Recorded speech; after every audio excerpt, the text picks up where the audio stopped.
Hi friends, welcome to my YouTube channel any arts created.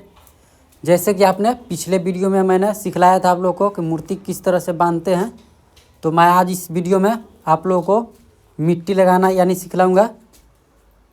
अगर आप वो वीडियो नहीं देखे हैं तो मैं इसी वीडियो के डिस्क्रिप्शन बॉक्स में उसका लिंक डाल दिया हूँ, तो आप लोग वहाँ से जाकर देख लीजिए।